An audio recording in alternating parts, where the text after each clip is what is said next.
Hello বন্ধুরা, আসসালামু আলাইকুম। আবারও হাজির হয়ে গেলাম টেস্টি ক্রিয়েট বাই জ্যোতি থেকে। আমি জ্যোতি আপনাদের সাথে। তো আজকে আমি দেখাবো পেঁপে দিয়ে মুরগি রান্না। বাসায় যেভাবে আমি সিম্পলভাবে করি। তো চলুন শুরু করা যাক। একটি পাতিলে আমি তেল গরম করে নিব। দেন আমি এর মধ্যে পেঁয়াজ দিয়ে দিব।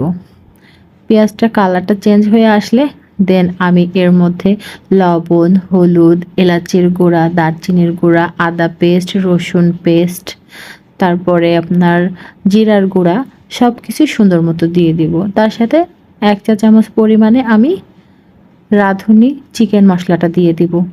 সব কিছু মিলিয়ে একটু পানি দিয়ে এটাকে সুন্দর করে কষিয়ে নিব। দেন কষানোর পরে যখন তেলটা উপরে উঠে আসবে তারপরে আমি এর মধ্যে সব কিছু দিয়ে দিব। চিকেন, আলু, পেঁপে একসাথে। চিকেনের সাথে মাপ রেখে আলুটা এবং পেঁপেটা বড় বড় করে কাটতে হবে। তা না হলে কিন্তু পেঁপেগুলো গলে যাবে। সুন্দরভাবে কষাতে হবে, একটু সময় নিয়ে মিডিয়াম জালে কষাতে হবে। কষানোর পরে তারপরে এর মধ্যে ঝোলের পানি দিয়ে দিতে হবে। যেহেতু এটা ব্রয়লার চিকেন সেহেতু এটার মধ্যে গরম পানি দেওয়া লাগবে না। সুন্দরভাবে কষিয়ে দেন ঢাকা দিয়ে কিছুক্ষণ পরে ঝোলের পানি দিয়ে দিতে হবে একবারে। দেন ঢাকা দিয়ে জাল করতে হবে।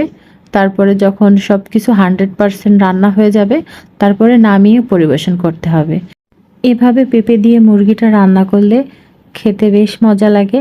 আপনারা বাসায় একবার হলেও ট্রাই করবেন এবং আমাকে জানাতে ভুলবেন না। এরকম সাধারণ রেসিপি নিয়েই আমি সবসময় আপনাদের সামনে হাজির হয়ে যাব ইনশাল্লাহ। আজকে এই পর্যন্তই।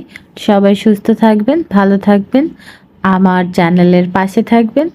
তো আল্লাহ হাফেজ।